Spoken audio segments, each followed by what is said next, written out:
Welcome back to another episode of the Casey Campbell Podcast. Casey Campbell with you, of course. We are pleased to be joined by the 2022 ARCA Menard Series champion, Nick Sanchez. That doesn't get old, does it? No, not at all. Thank you for having me. All right. Of course, he'll be driving for Big Machine Racing this weekend in the NASCAR Xfinity Series for this week and for next week at Phoenix to close out the year. Nick, how's it going, man? It's been a good few weeks for you since we last talked. Of course, has it sunk in that you're a champion now since it's been a few weeks? Yeah, it's still pretty cool to get that accolade or resume piece. Yeah, it's still I guess you could say it sunk in.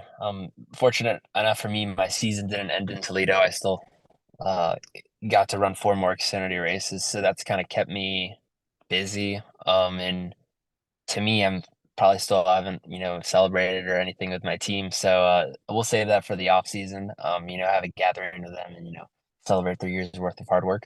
But for me, it's uh, full gas for Martinsville and Phoenix. Trying to make something happen.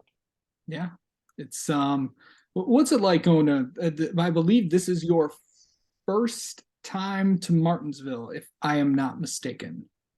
Yeah, it will be my first time driving at Martinsville. So new track to me, but then again, the last three Xfinity races I've done have been new tracks. So it's an important track I need to learn if I want to move up in the NASCAR world. So I always like going to new places, figuring out how to drive them, new challenges, and make mistakes and learn from them at a new track. But that's all part of the process, and I couldn't think of a better group to go do it with. Yeah. I know last week did not work as well as you wanted it to, but how cool was it to race in basically your home state and right around your homes in where you're from in Miami? Yeah, it was really cool to have a lot of my friends and family there supporting me. Many of them they've never been to a NASCAR race, so it was their first time. So they finally got to understand what I did when I meant I was racing NASCAR. So a lot of them were surprised, and I think we gained a lot of new fans from my family and down there. But yeah, obviously the day didn't end the way it was planned. I made a lot of mistakes in the first stages of the race, and but at the end, I think we had about as good as a good speed as anyone in the top 10, just track position, and that's something I need to get better at my short run speed and my fire off speed and be there at the end. But you know, obviously another very big learning day, making new mistakes and learning from those mistakes, and hopefully won't make them again. But it's like I said, it's part of the process, and eventually I'll build enough of a notebook to where that won't happen. Absolutely. Two more races left this season for you in the Xfinity car. What has it been like to work with Patrick and everybody at Big Machine?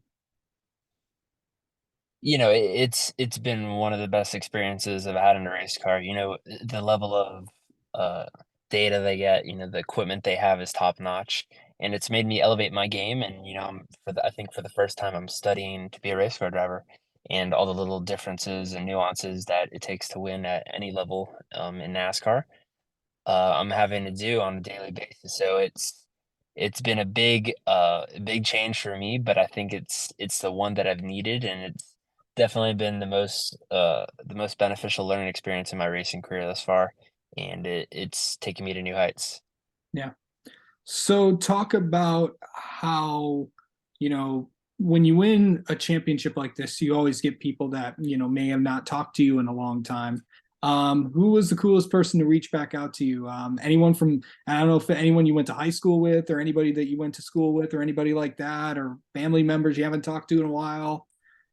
Um, Honestly, not really, but Jim Campbell and Shane Martin FaceTime me from the Roval right after they won with the dinger, so that was pretty cool.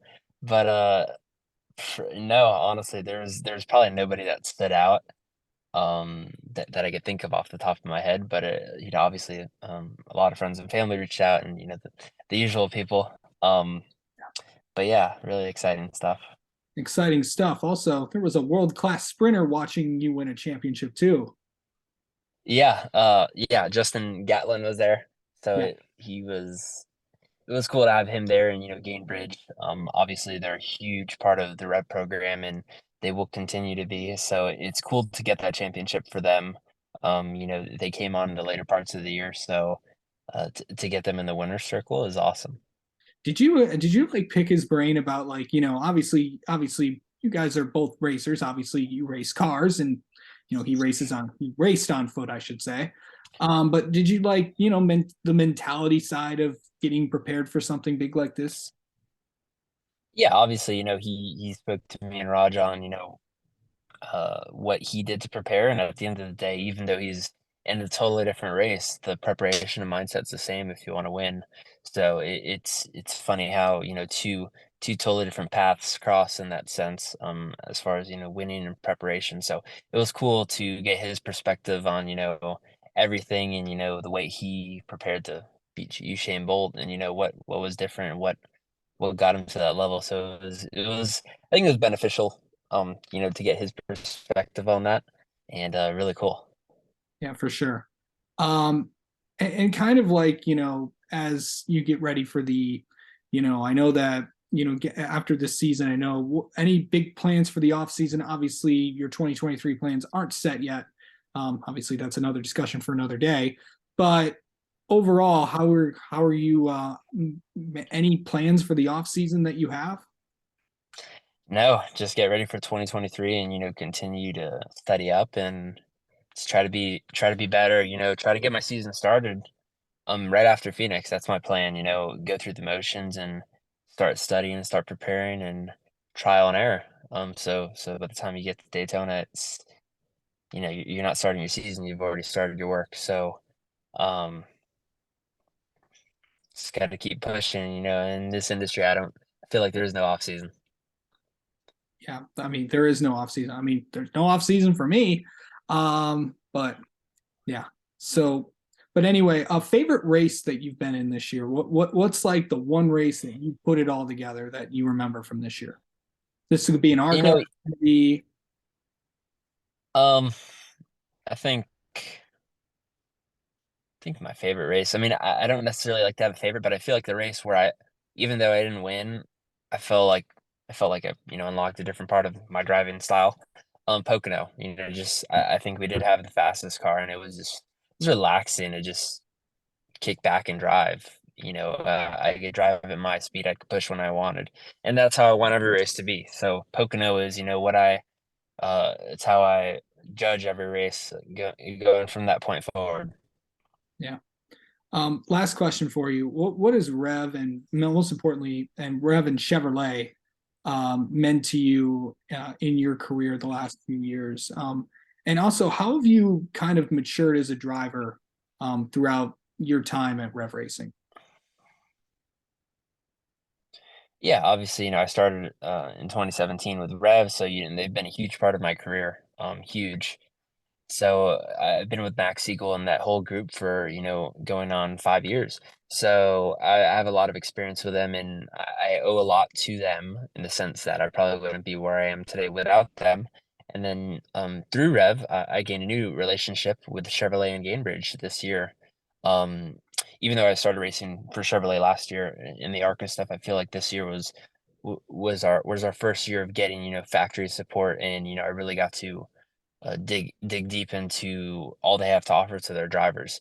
So Chevrolet and Gainbridge have been huge, and I think they'll continue to be huge in my career. And I think it's very important to create these partnerships from a young age, and these are partnerships that hopefully will span for decades, because that's what I love.